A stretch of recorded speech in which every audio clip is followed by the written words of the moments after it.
Hey guys and girls, it's Blackjack with 396 Guitars.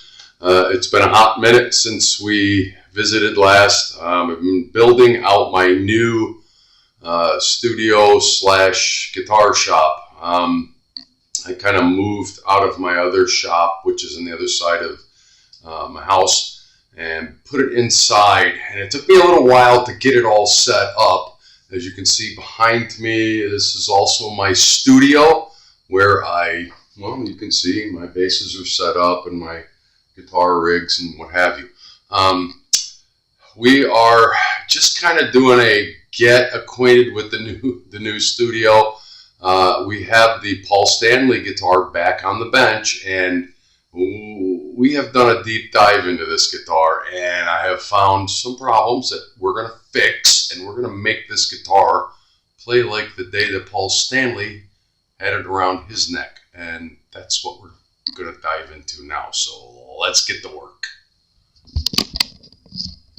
Now, camera lottery. As you can see, I have a new bench. We have the Paul Stanley guitar back up here. I have been doing a little bit of work, quite a bit of work on this guitar off camera. You can see that I have all the knobs off. I have the bridge and saddle assembly off, the stop bar off, I have the pick guard off. I have checked into some electronics. Refer to the last video. Remember that I found some things that were not going well. A couple of them. I believe we have a bad pickup selector here. We're going to get into that later.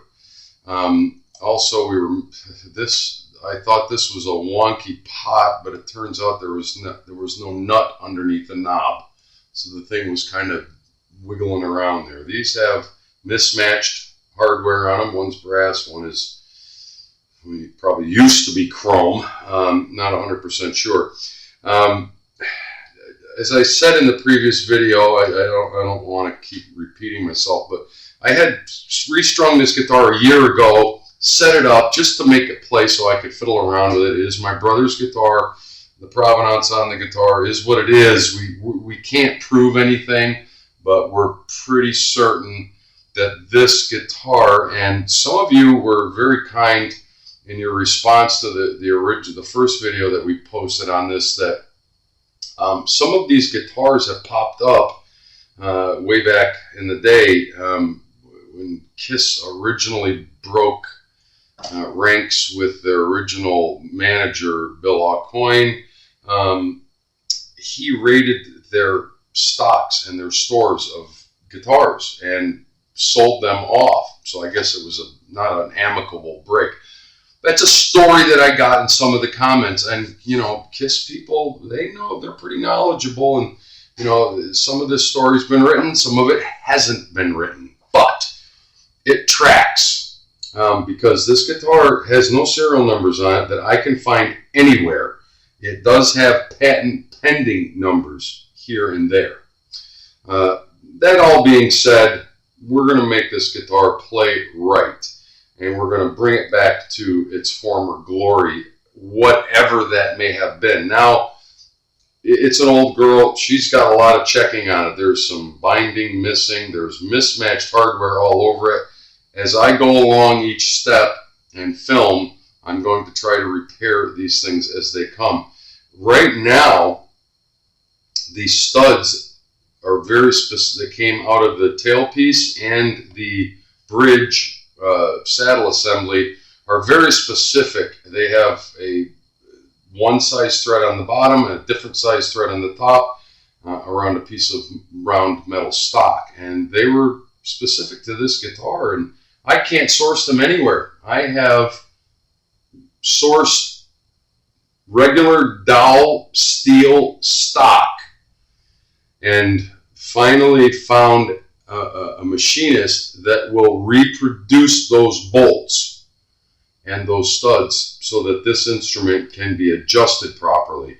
Chroming is going to be another issue all unto itself. Some of these parts are steel and metal, some of them are aluminum.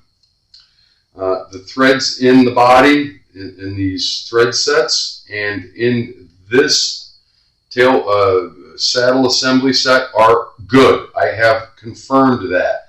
It was the studs that you use to adjust string height,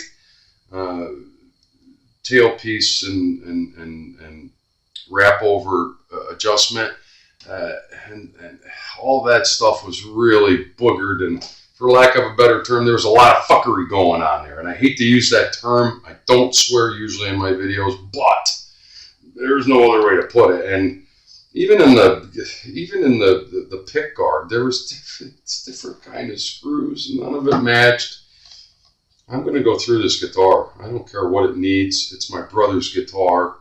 I'm going to bring it back to playable quality in as close to original condition that it would have been 45 years ago in the late 70s. First and foremost, aside from everything that I just explained and described here, we've got some real fret problems. Now, here's my fret rocker.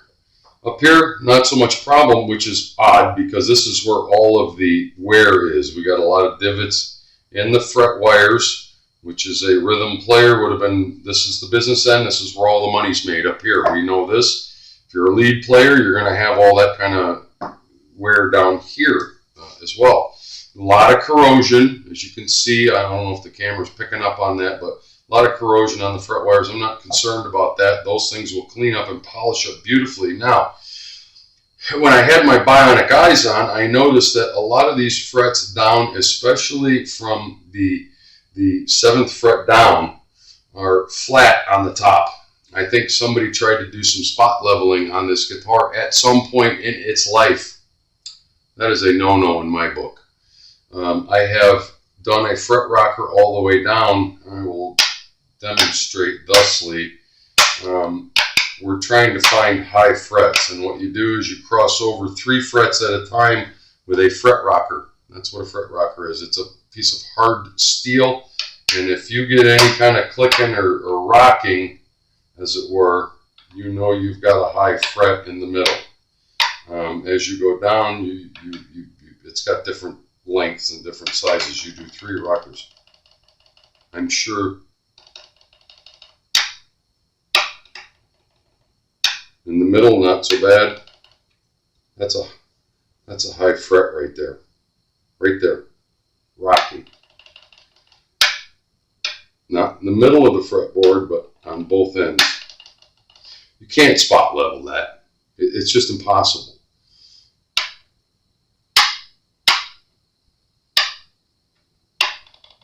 There's another one. They're not terrible. They're probably passable. Those particular ones.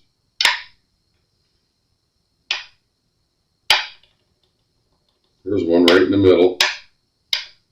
Now I found, as you get farther down to the body joint, and this is where you get Gibson, Les Pauls, any kind of Gibson where you have a set neck and they're glued in and they're set, you can't remove the neck, you get a lot of wobble down here, and that's what I ran into. Rocking, rocking, a lot of rocking down here.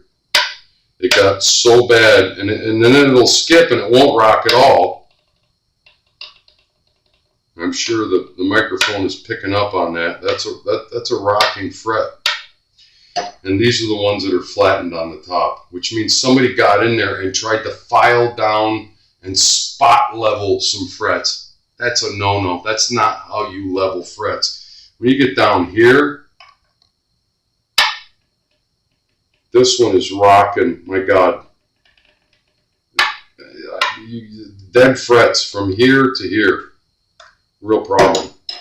And these are all the ones that look like somebody got in there like a moron and flattened out the frets and tried to spot level them, because as you get closer up into where the body and the neck are set, that's where you get a lot of wobble on Gibson type guitars. I know this is an Ibanez, but that's where you get that kind of a problem. We're going to go all the way. I'm going to tape this thing off. All right, so you have to tape off all the fretboard, all the wood. You have to mark your frets and then you start sanding them down, and you have to get them all level from that fret to that fret. And it will take a lot of the marks out here. Now we have a lot more fret material up here than we do down here. I think we have enough left that we're going to be able to level them and get them crowned properly to where they're all, we don't have any dead frets, and they're all level within an acceptable limit. And then of course we're going to polish everything up. That is where I'm going with this, and I haven't filmed a fret leveling job yet because I really haven't had one to do. And you know, I've spot leveled one fret, you know, where I don't want to do the whole guitar, and we can tap it down. It might have come loose, or you pop the wire out, you put a new one in. I just don't like doing it like that. These frets have been living with this guitar for a long time. There's a lot of wear up here and a lot of rocking going on down here, which means dead frets. At the end of this, we're going to want this guitar to play as well as any guitar that I've ever built or worked on. And I can give it to someone, anyone, and let them play it. Even though it's my brother's guitar and there isn't a customer at the end of this, this is all on my dime. I'm doing this as an exercise to help anyone out there that's interested in this kind of work. I'm going to pause there just so you can see the pile of parts that have come out of here, the saddle.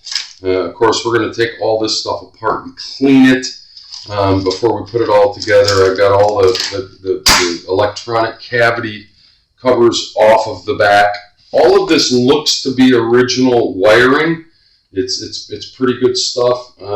It's hard to tell. I mean, the guitar is old. Some of it is probably original. Some of it they've gone in and somebody has tried to repair something or other. I know we have a bad switch up here, and that solder job looks like, well, damn. So that's going to be at a later date. Somebody at some point put locking strap locks on it, but that's neither here nor there. So that's where we're at. The next time you see this, I'm going to have it all taped off, and I'm going to go through a tutorial on how to sand down the frets, recrown them, and sand and polish them up to a nice shine and level. That's the most important thing from end to end. Okay, guys. It's Blackjack with 396 Guitars. Thanks for hanging in with me while I was building my new repair shop. Well, my new studio, repair shop, whatever you want to call it. A lot of views, a lot of comments. If you dig what I'm doing, like and subscribe. We got a lot of work coming up soon. We'll talk.